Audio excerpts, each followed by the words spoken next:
Graças ao grande amor do Senhor é que não somos consumidos, pois as suas misericórdias são inesgotáveis. Renovam-se cada manhã. Grande é a tua fidelidade. Digo a mim mesmo, a minha porção é o Senhor, portanto, nele porei a minha esperança.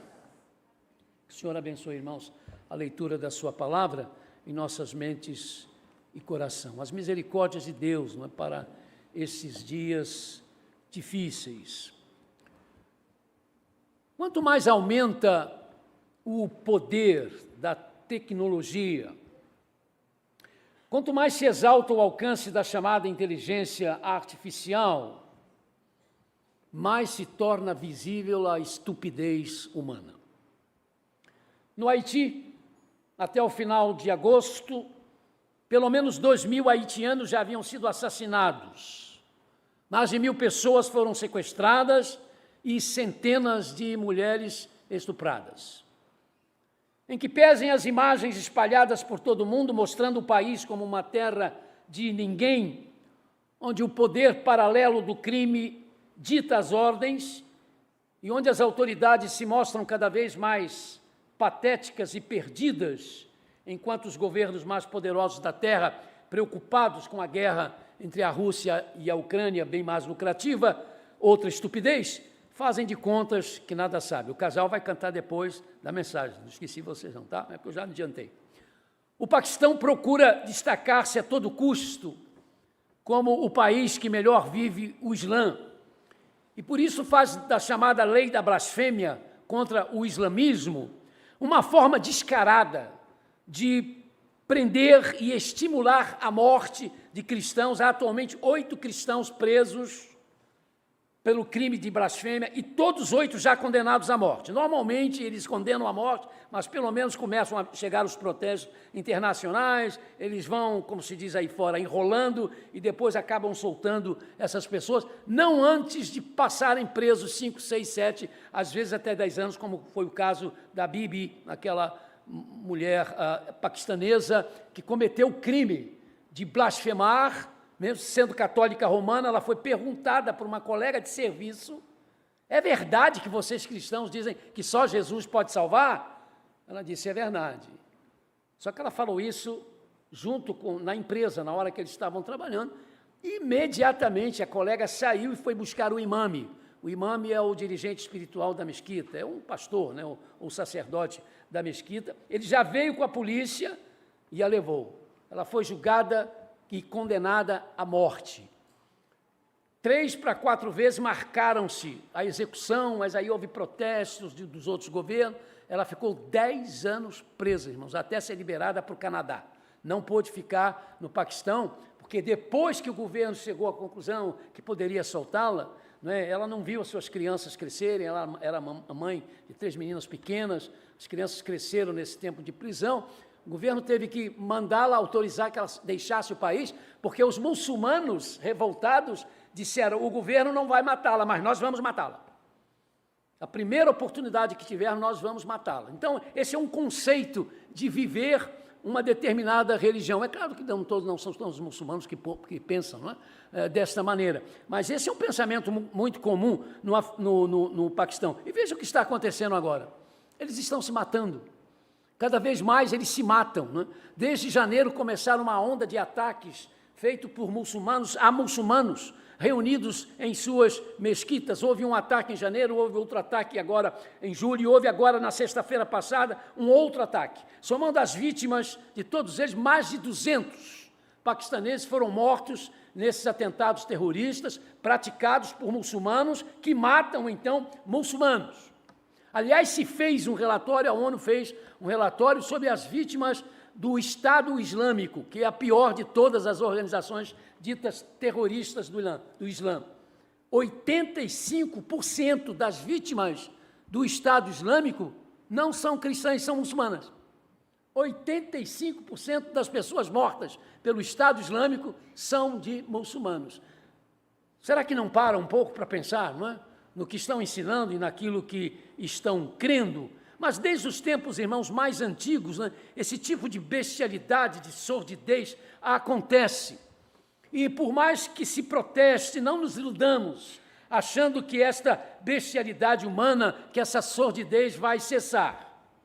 É só consultar os manuais da história, e Heródoto dizia que a história é a mãe da vida, e nós vamos ler, por exemplo, sobre centenas de criancinhas, aos gritos, diante de mães desesperadas, sendo colocadas nos braços de imagens de deuses em brasas para acalmar a ira desses deuses, ou de bebês sendo arrancados dos colos de suas mães por sacerdotes para serem mortos, enchendo suas boquinhas de terra até morrerem sufocadas, para acalmarem ou aplacarem o ódio dos seus deuses, para se livrarem da maldição dos seus deuses aborrecidos. Isso aconteceu no passado? Ainda acontece hoje. Não faz muito tempo, uma missionária brasileira da Jocum teve que fugir com um bebê indígena de uma das nossas tribos brasileiras, porque ele iria ser enterrado vivo, porque nasceu aleijado. E a prática da tribo é essa: qualquer bebê que nasce com defeito tem que morrer vivo. Eles enterram a criança viva, irmãos, porque estão preocupados com a ira dos seus deuses. Mas ela, durante a noite, deu um jeito, não é? Pegou o neném, sequestrou o neném, fugiu com o neném. Sabe o que aconteceu com a Braulia? Chama-se Braulia. Os nossos antropólogos entraram na justiça exigindo que ela fosse presa, porque ela estava desrespeitando a cultura indígena, e isso não poderia ser permitido. Isso acabou no parlamento brasileiro. Felizmente o parlamento raciocinou, teve juízo, né? E disse que as leis brasileiras proíbem matar, que nesse caso ela se estende também aos indígenas, mas ela acabou tendo de fugir para o Canadá, aonde adotou a criança como filha, e a meninazinha já está relativamente grande. Mas como é que pode, irmãos? Como é que vem a nossa cabeça num mundo de tanta educação, de tanto isso, de tanto aquilo, de tanto conhecimento, as pessoas admitirem coisas assim? Não tem como nós não chegarmos a uma conclusão que realmente tem uma coisa muitíssimo errada. E quando nós lemos os relatos da chamada Santa Inquisição, olha, se não tivermos estômagos fortes, a gente vomita. Pessoas que, se dizendo sacerdotes de Jesus Cristo, conseguiam torturar outros seres humanos em nome da fé cristã com uma crueldade indizível. São vários os historiadores católicos romanos que não escondem os horrores da Inquisição, e eles dizem: é para que isso não aconteça mais. Eles têm que explicar isso aos católicos, que reclamam às vezes que isso não devia ser contado, esquece isso, larga isso aí nos depósitos da história, isso é muito desagradável. Mas felizmente eles têm juízo e dizem: não, é preciso que o mundo saiba, para que isso não se repita mais. Os métodos de tortura da Inquisição, especialmente a espanhola, são tidas pelos historiadores contemporâneos como insuperáveis em termos de maldade, de crueldade em todos os tempos, quando comparado a outras maneiras de se torturar pessoas. Mas os chamados protestantes, embora não tenhamos feito algo parecido com a Inquisição, em termos de prolongar o sofrimento de alguém, também não estão isentos da praga da maldade. Há relatos de pessoas torturadas, enforcadas, degoladas e até queimadas vivas por ordem dos príncipes protestantes, apoiados por seus pastores, porque se recusavam a aceitar as suas doutrinas nos seus cantões ou nos seus territórios onde o protestantismo fora imposto, né, como religião do Estado. Baltasar Maia, o grande corifeu dos anabatistas do século XVI, foi queimado vivo pelos católicos da Áustria, mas não sem antes ser torturado pelos protestantes de Zurique, Suíça, porque discordava desses protestantes em relação ao batismo de bebês e a dependência da igreja do poder do Estado. E sejamos francos, só não morreu nas mãos dos seus irmãos protestantes porque conseguiu fugir, e aí acabou caindo na mão dos católicos austríacos. Felizmente, hoje, o ódio teológico entre os chamados cristãos tem sido substituído pelo diálogo, pelo respeito mútuo e até pela cooperação em algumas instâncias, e isso, obviamente, é muito bom. O Papa Francisco, líder maior do catolicismo romano, por exemplo, visitou há dias uma igreja valdense na Itália e lamentou a violência católica contra os valdenses feitas no passado. Os protestantes reformados suíços recentemente convidaram os menonitas ou os anabatistas e pediram perdão pela intolerância dos reformadores com esses anabatistas no passado. Os batistas da maior convenção batista dos Estados Unidos, formada na maioria de brancos, convidaram publicamente no ano passado os presidentes das duas maiores convenções batistas norte-americanas, formadas só por negros e mestiços, e publicamente pediram perdão aos batistas negros pelos anos de intolerância e de apoio ao racismo. Sim, tudo isso é louvável, verdade antes tarde do que nunca, mas sem dúvida, a lama que foi jogada sobre o nome doce do Senhor Jesus Cristo ainda será usada pelos inimigos do cristianismo durante muito tempo, porque também o absurdo, a insensatez, a estupidez chegou aos arraiais cristãos, algo simplesmente inaceitável, mas infelizmente chegou. Apesar de todos os ensinos do nosso mestre sobre amar, sobre caminhar com as pessoas, sobre abençoar aqueles que nos perseguem. O que nos choca, irmãos, agora não são os tipos de pecados, mas sim o fato de que, graças ao poder da comunicação contemporânea, nós acabamos sempre de saber o que está acontecendo e vemos essas manifestações, às vezes bestiais, quase que no mesmo instante em que elas começam a acontecer. Há pouco tempo, a nossa Polícia Federal admitiu que é bem provável que um bom número de crianças brasileiras que desaparecem e não são mais encontradas estão sendo raptadas para serem sacrificadas em rituais de magia negra. É essa realidade, irmãos, que então se encaixa na palavra do Senhor Jesus, quando ele diz: quando ouvirem falar de guerras e rebeliões, não tenham medo. É necessário que primeiro aconteçam essas coisas, mas o fim não virá imediatamente. E então lhes disse: nação se levantará contra nação e reino contra reino. Haverá grandes terremotos, fomes, pestes em vários lugares e acontecimentos terríveis e grandes sinais provenientes do céu. Mas antes de tudo isso, prenderão vocês, perseguirão vocês, então os entregarão às sinagogas e prisões, e vocês serão levados à presença de reis e governadores. Tudo isto por causa do meu nome. E isso vem acontecendo, irmãos, desde os primeiros dias do cristianismo. Não é coisa para acontecer, já vem acontecendo, portanto está acontecendo nos dias atuais. Mais de 64 países do mundo hoje perseguem o cristianismo. Sem dúvida, o maior número em termos de perseguição de todos os tempos na história cristã. Por causa do aumento da maldade, Paulo diz, o oráculo de Deus diz: por causa do aumento da maldade, o amor de muitas pessoas esfriará. Aliás, Jesus disse isso, Mateus 24, 12. Paulo depois vai falar alguma coisa parecida. Não são os tipos de pecado, não é a forma da maldade humana, mas sim a quantidade dos pecados, como eu disse, e a repetição dessa maldade e o conhecimento que nós temos delas, que se encaixam nas palavras, então, do apóstolo São Paulo, quando alertou os líderes cristãos dos seus dias, dizendo: nos últimos dias haverá tempos terríveis, muitos serão egoístas, avarentos, orgulhosos, arrogantes, blasfemadores. A palavra blasfêmia, no grego, também pode ser traduzida como palavrão. E Paulo diz que nos últimos dias as pessoas se tornariam xingadoras. Estou dizendo mentira?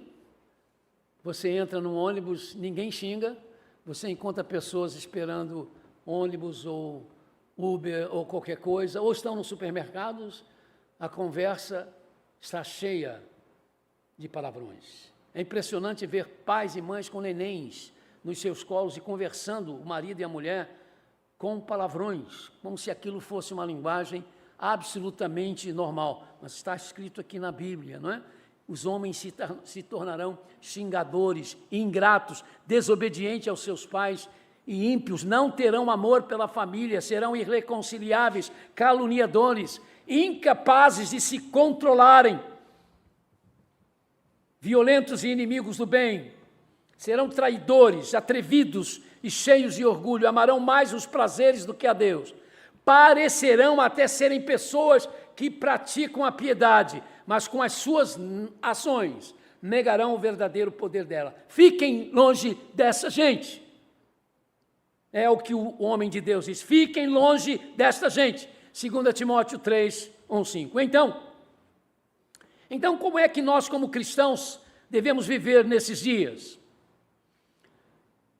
Precisamos viver confiados na afirmação do homem de Deus do passado e que está no texto que lemos. Graças ao grande amor do Senhor, é que não somos consumidos, pois as suas misericórdias são inesgotáveis, renovam-se a cada manhã. Grande é a tua fidelidade. Digo a mim mesmo, a minha porção, aquilo que eu preciso para viver, é o Senhor. Portanto, nele porei a minha esperança. Devemos viver de acordo com o que o Senhor Jesus diz, e que foi anotado pelo evangelista Lucas: quando começarem a acontecer estas coisas, levantem-se, ergam a cabeça de vocês, porque a redenção de vocês está chegando. Isso, irmãos, é de um alívio, de um conforto tremendo. Enquanto a maldade cada vez mais entra porta adentro, nós estamos olhando a porta que está escrito, saída. E por isso repetimos o nosso texto: digo a mim mesmo, a minha porção, o que eu preciso para viver é o Senhor, e nele porém a minha esperança. Sim, essa posição cristã, essa posição tem irritado muita gente ao longo da história. Nós somos acusados de alienados por causa dela, mas isso não é verdade.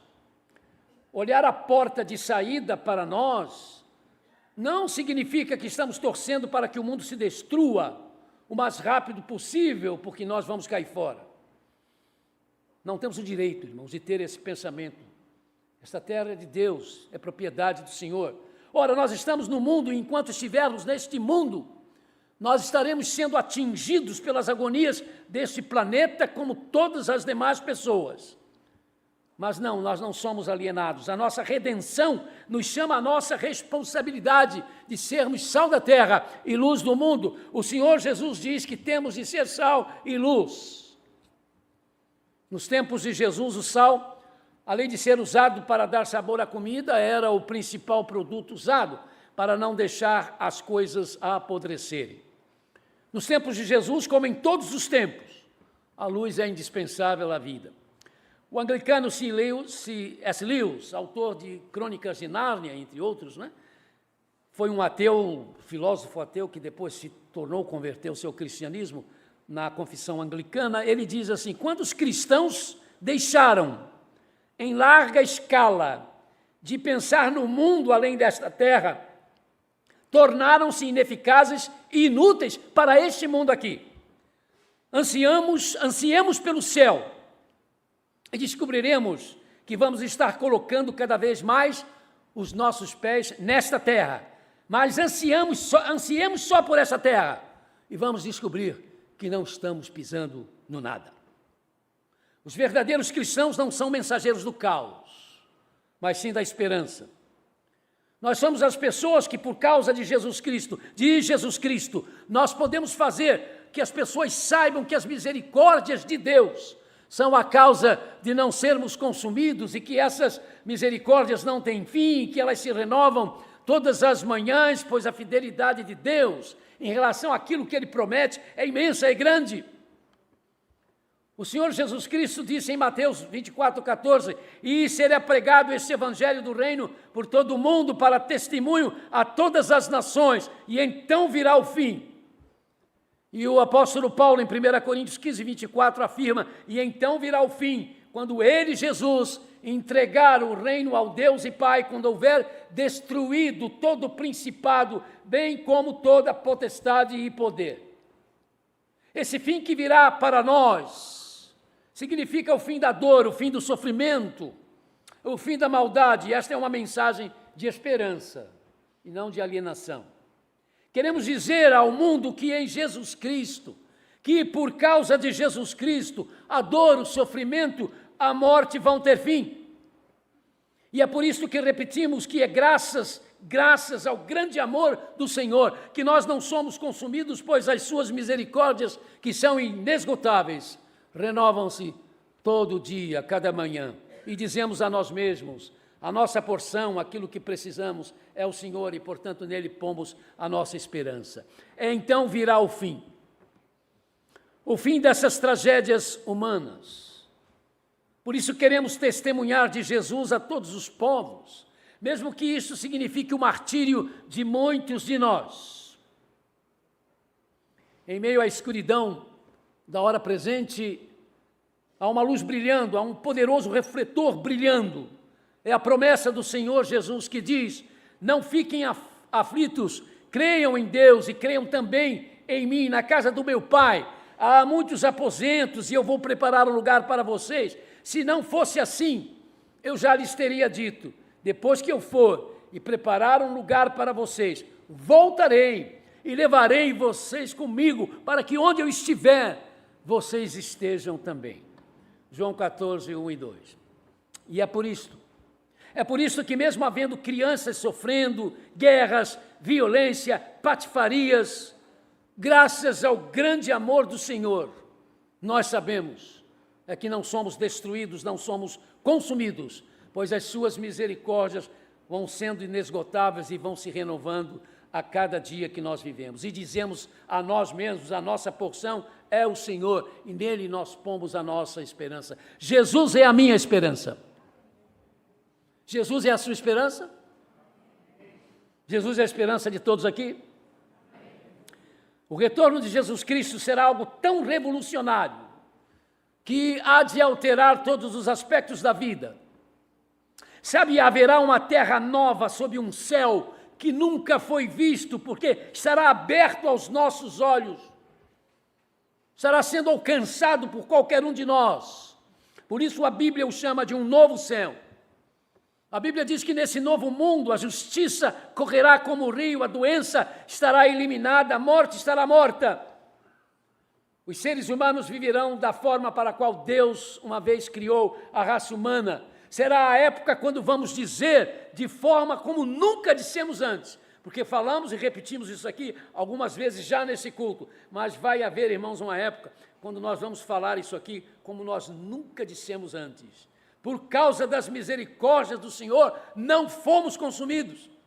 Elas se renovaram em todas as manhãs da nossa vida terrena. A fidelidade do Senhor foi muito grande e por isso nós estamos aqui no novo céu e na nova terra. 3 são as palavras gregas que o Novo Testamento, a segunda parte da Bíblia, usa para descrever o retorno do Senhor Jesus. A primeira palavra é parousia, ela fala sobre a volta de Jesus pessoalmente para o juízo, ela nos fala da presença pessoal de Jesus. A segunda palavra é epifania, ela quer dizer a aparição, ela descreve o aparecimento de Jesus como o aparecimento de uma estrela que de repente surge, aparece no céu. E o Senhor Jesus virá mesmo repentinamente. Numa hora, diz a Bíblia, quando o mundo não estará realmente esperando isto. E a terceira palavra é apocalipse, essa palavra quer dizer revelação, descobrir o que estava coberto. Sabe, hoje a pessoa de Jesus Cristo está fora do alcance dos nossos olhos físicos. Sim, ele pode ser sentido, percebido, é verdade, através do Espírito Santo em nossos corações, mas hoje nós estamos vivendo dias da fé.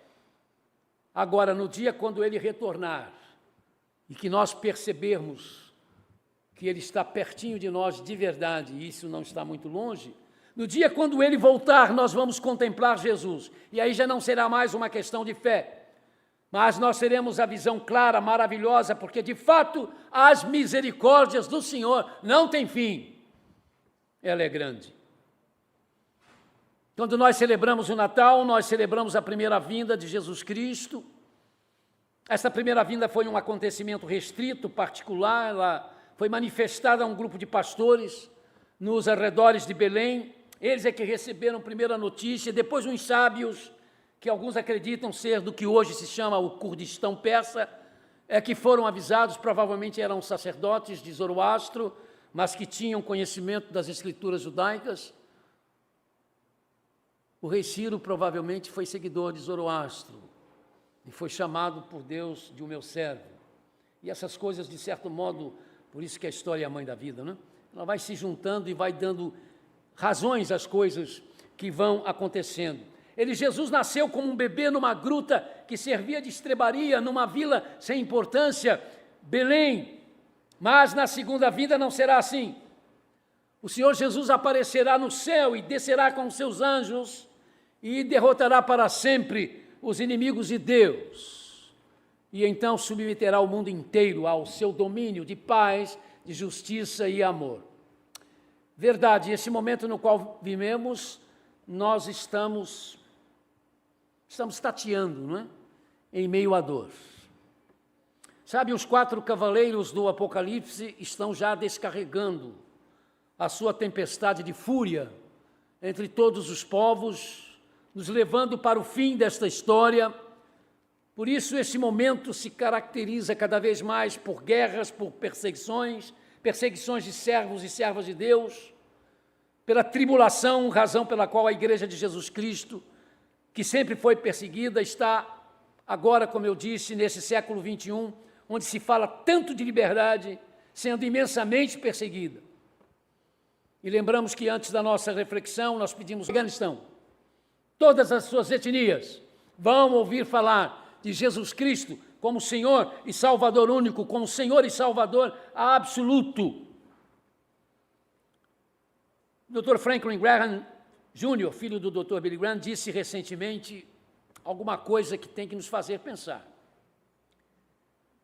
Se você quiser arrumar um problema sério agora nos Estados Unidos, ele está falando dos Estados Unidos, não está falando do Afeganistão, não está falando da Argélia, que mandou fechar todas as igrejas cristãs no mês passado, não está falando de outros países onde o cristianismo, para viver, tem encontrado enormes dificuldades. Ele está falando dos Estados Unidos. Se você quiser arrumar um problema sério agora nos Estados Unidos, é só você dizer em público que crê em Jesus Cristo como a única esperança do mundo. Você não imagina as pressões que você vai passar a ter de enfrentar porque você disse isto. É inacreditável, irmãos. Os Estados Unidos, um país apontado como campeão da liberdade, que recebeu tantos grupos perseguidos através da história para abrigá-los em suas terras, porque saíam correndo da Europa, saíam de outros lugares para terem liberdade de culto. Agora, nós estamos ouvindo falar de um americano sério, falando sobre isso. Olha, e o Dr. Franklin Graham é tão sério que ele é o único estrangeiro que teve permissão da Coreia do Norte para ter uma organização aberta na Coreia do Norte. Ele tem uma organização que cuida de órfãos na Coreia do Norte. Ninguém até agora teve essa permissão. Aquele governo louco da Coreia permitiu que ele tivesse. O Dr. Franklin Graham é pastor batista e fundador da chamada Bolsa do Samaritano, uma das maiores organizações de socorro social que o mundo tem em nome do amor de Jesus Cristo. Em meio às lutas, irmãos da vida, porém, os que tomam Jesus Cristo como Senhor absoluto, Salvador único e paz completa, têm experimentado o conforto da bendita esperança do retorno de Jesus, que tem a ver com a afirmação de Jeremias, e que, graças ao grande amor do Senhor, é que não somos consumidos, pois as suas misericórdias são inesgotáveis. Renovam-se cada manhã. Sabe, a convicção desse retorno sempre foi de suma importância, por isso confessavam os antigos cristãos, no chamado credo niceno: creio em um só Senhor Jesus Cristo, Filho unigênito de Deus, nascido do Pai antes de todos os mundos, Deus de Deus, luz da luz, verdadeiro Deus do verdadeiro Deus, gerado, não criado, e que virá novamente em glória a julgar os vivos e os mortos, cujo reino não terá fim. Nós, batistas, não temos o costume de repetirmos ou recitarmos o credo apostólico, e explicamos que tudo que está no credo está dentro das Escrituras Sagradas, então ele não precisa ser repetido. Nós já temos a Bíblia nos dizendo isso, mas está tudo certo o que foi falado aqui. Em junho de 1953, eu tinha 3 anos de idade, já tem tempo, né? A Rainha Elizabeth II, hoje com o Senhor, recebeu a sua coroa das mãos do Dr. Geoffrey Francis Fisher, então arcebispo de Cantuário, líder maior da igreja anglicana naqueles dias. Ao colocar na cabeça da rainha a coroa, o arcebispo lhe diz: eis que te dou, ó soberana dama, esta coroa, para usares até que aquele que tem todo o direito de usá-la, tome de novo para si. E ela disse: amém. Para todos os que confiam em Cristo, que têm a convicção de que o Senhor vai voltar, há algo, irmãos, nisso confortador. Como isso faz bem às nossas almas quando estamos vivendo em situações aflitivas, saber que o Senhor vai voltar e que essas aflições vão terminar. Para todos os que, por causa de Jesus Cristo, passam a odiar o pecado, passam a considerar tudo que tenta separar as nossas vidas de Deus como algo repelente, imundo e feio, a volta de Jesus será, entre outras coisas, o fim da presença do pecado em nossas vidas. Para todos quantos entendem que a cruz não foi um acidente de percurso na vida de Jesus, mas foi como Deus o entregou, foi como ele, Jesus, deu-se a si mesmo, por causa dos nossos pecados. A volta de Jesus é e sempre será a proclamação da vitória da vida sobre a morte, da luz sobre as trevas. Para todos quantos aceitam a morte de Jesus na cruz como algo que se relaciona com os nossos pecados, para todos quantos aceitam que na cruz Deus fez com que ele, Jesus, levasse os nossos pecados, pagasse pelos nossos pecados, a segunda vinda dele, Jesus Cristo, significará que o termos vivido sob a cruz nos fará viver sob a coroa dele, Cristo, quando tudo o que envolve este mundo serão então somente coisas do passado. Eis que faço novas todas as coisas. Mas, enquanto isso não acontece, confiados, crendo que isto acontecerá, façamos nossas as palavras do profeta: graças ao grande amor do Senhor, é que nós não somos consumidos. Palavras de esperanças, irmãos, da volta de Jesus, evitam que nós sejamos consumidos pela tristeza, pelo desânimo, pela desesperança e desespero. Por isso, as palavras do Senhor, por causa dela, das palavras de Deus, nós não somos consumidos. Por causa do amor de Deus, não somos consumidos. As suas misericórdias são inesgotáveis, renovam-se cada manhã. E aí o salmista para se referir diretamente a Deus: grande é a tua fidelidade, Senhor. E volta a falar com ele mesmo e dele mesmo: eu digo a mim mesmo, a minha porção é o fato de que vou pôr nele a minha esperança. A sua esperança está em Deus? Você tem colocado a sua esperança em Deus? Não há esperança colocada em Deus sem Jesus Cristo. Jesus é a esperança de Deus, Jesus é o amor de Deus que se fez gente e habitou entre nós. A misericórdia do Senhor, irmão, se mostra acima de tudo na realidade de Jesus Cristo, na nossa história, na minha história e na sua história. Se você ainda não teve um encontro pessoal com o Senhor Jesus, deixe que isso aconteça hoje na sua vida, que o Espírito Santo de Deus possa ajudá-lo e invadir a sua história, invadir a sua vida, e que Jesus venha dar sentido a essas palavras do profeta do passado, que nós não somos consumidos por causa das misericórdias de Deus, que são inesgotáveis e que se renovam todos os dias. E nisso é para se colocar a esperança. Vamos fechar os nossos olhos.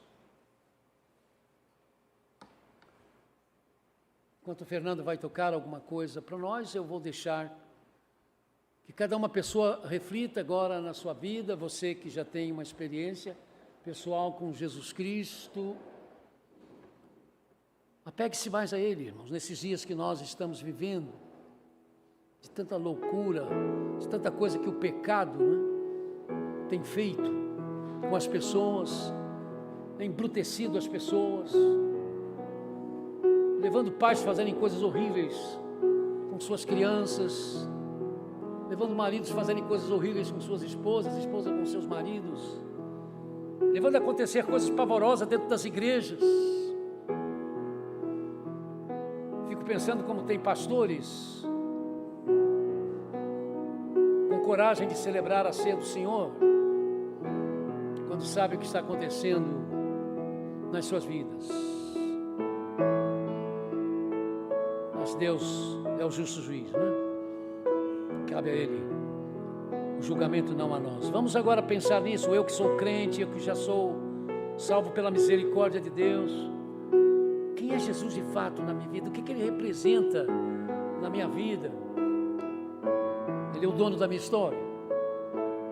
Se há alguém conosco, porventura, que ainda não tenha aberto o seu coração para a graça de Deus em Jesus Cristo, que queira recebê-lo nesta oportunidade, enquanto nós estamos orando, se você assim quiser, levante sua mão onde você estiver, para que a gente possa depois caminhar com você, orar com você.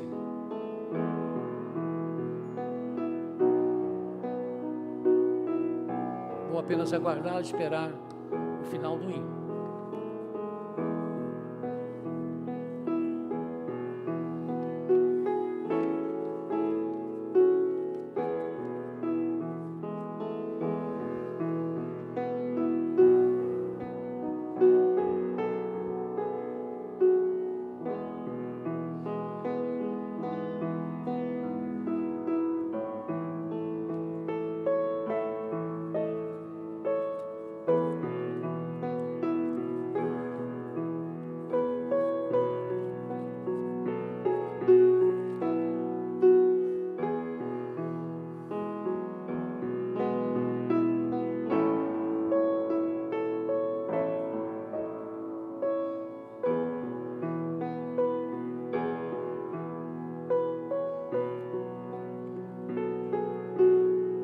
Permita o amor do Senhor que ninguém volte hoje para sua casa sem a certeza de Jesus Cristo como Senhor, Salvador absoluto, como garantia das misericórdias de Deus se renovarem a todos os dias na sua vida e na sua história. Amém.